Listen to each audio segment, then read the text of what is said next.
Hi, it's Elizabeth Yeager with the Elizabeth Yeager Homes and Farms Group, and I am here today to talk about making a competitive offer in today's market and the 5 things that you can do to make your offer stand out among others, as many properties that we are seeing in our markets, both residential and rural, are having multiple offer situations. And so I wanted to provide some advice to buyers about what you can do to make your offer stand out among the bunch, because likely there will be a bunch. And we all know how frustrating it can be, especially if you have a timeline to move onto and you just need to get into a home.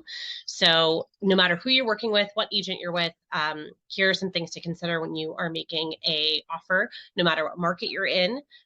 This can apply anywhere. So number one, offer over asking price. I know that seems it might be an assumed thing that you would do, but if a home is listed for, say, example, 400,000, I would suggest offering over asking. And especially with my clients, I like to offer a random number. So for everybody goes in increments of 5. So if the house is listed at 400, somebody might offer 410 or 420. I always like to offer 427, 500 or 428 or 429, a number that will beat out an offer that is the next multiple of 5. That is a strategy that I often use. It also makes your offer seem more intentional to the sellers as to why you picked that number. And I know that might seem like a sales tactic, but it is something that definitely works for my clients. And as an exercise, as a result, thinking about that number and why you're offering it and what you're offering actually creates intentionality behind that number if you didn't have it before. So it often sparks good conversations with me and my buyers about what they're offering, why they're offering, and the value of the home to them that is above asking price. Second, inspections, to do or not to do. This is a frequent thing that comes up, especially in competitive markets. We've heard of people waiving inspections. We do not always recommend that our clients waive inspections. It's important to know everything you can about the house that you're moving into. There are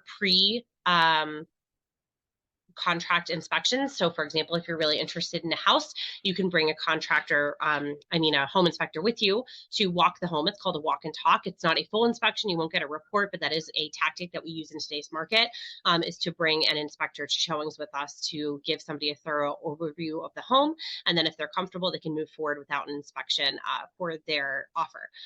However, sometimes what we will do is, for example, if the home has obviously been very well maintained, if the seller has done a pre-sale inspection, or if the seller provides a list of updates and different things that they've done to maintain the home, and you can just tell that it's immaculate and that they would be very, detail oriented about upkeep and safety. If the home is on well and septic, we will maintain a well test, water yield, water quality, and a septic inspection, and sometimes waive the home inspection, or depending on the client's level of comfort with the home and risk. And, this is all about, as a buyer, it's what level of risk are you willing to take to get the home that you want, whether that's financial risk, whether that's risk with inspections, whether that's and property condition, all different types of things. So sometimes we'll have people waive the home inspection, but not waive the well and septic.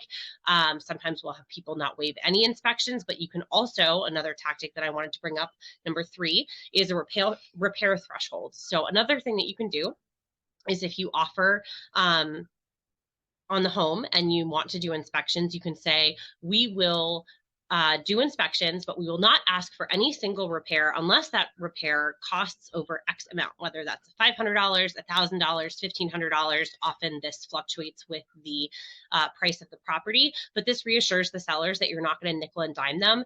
And honestly, at that point, if you have a repair that's over $1,000, it's likely something that's a major issue or something that the seller would want to have fixed while they continue to live in the home, or something that would need to be fixed regardless of who the buyer is. So that can be comforting to sellers, to show that you're serious without foregoing inspections and knowing exactly what you're getting into with the home. Number 4, if the seller needs a rent back, so if they need to use the proceeds of this home to buy their next home, it is very nice to offer sellers a free rent back. And we have many different ways that we can write the contract that protect you.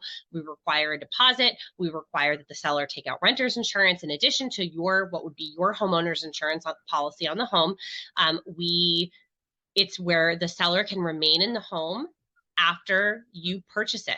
So it's called a post-settlement occupancy. And usually we do anywhere from 1 to 3 weeks, sometimes longer, depending on the situation. But it can really reduce the stress of the sale for the seller and make them more likely to accept your offer if they know that they have those few weeks to move out, or they know that they can get their proceeds from the sale and take time to purchase their next home and move into it. And it also takes, honestly, away the stress from them making sure the house is nice and ready for you to go. So go into. So we require a deposit to be retained to cover any incidentals or damages that might happen when the seller is moving out. And there are different ways that we can protect you. Of course, it's nerve-wracking owning something you're not living in, but we do everything we can, as does the title company. And, sometimes we get attorneys involved if we need to make sure that everybody is protected in the best way possible. And finally, number 5, the best ways to make a strong offer in this market: know the personal situation of the seller. Have your agent ask what is important to the seller. We don't always like to ask why people are moving. Honestly, it's none of our business. But sometimes if there are details, if it's an estate sale, let's say that it's an estate sale and there's furniture or items left over in the home, maybe say that you'll take care of them. Say that it's a specific situation and they have an above ground pool that's defunct in the backyard and they really don't want to move it. Say you'll take care of it. There are so many different little ways that you can tweak your offer and things that you can put in that show the seller that you care about them and their house and their situation. Anything that you can do to make it easier for them logistically. It's not always a financial game. Sometimes it really comes down to what is important to the sellers. I literally just had a client went out on a multiple offer situation because they stated that they would take care of the apple orchard that was in place on the property, and they asked a lot of really good questions about the variety of apples and how they were planted, and it spoke to the sellers, and there was that personal connection. And no, we did not write a love letter. There's a big debate, and some states actually that's against the law to write love letters. But just digging a little bit at the personal situation of the home that you are interested in and figuring out how you can structure your offer to be as appealing as possible to the seller without necessarily overinflating the price to an unrealistic price point just to secure the home. So those are my 5 tips for getting offers accepted in this competitive market. Thank you for listening, and I will talk to you soon. And as always, feel free to check out our Facebook. It's the Elizabeth Yeager Homes and Farms group, and our website, www.yeagerhomes.com, or email me, Elizabeth@YeagerHomes, anytime with any questions you have. Always happy to answer. And thank you for listening. Have a great day.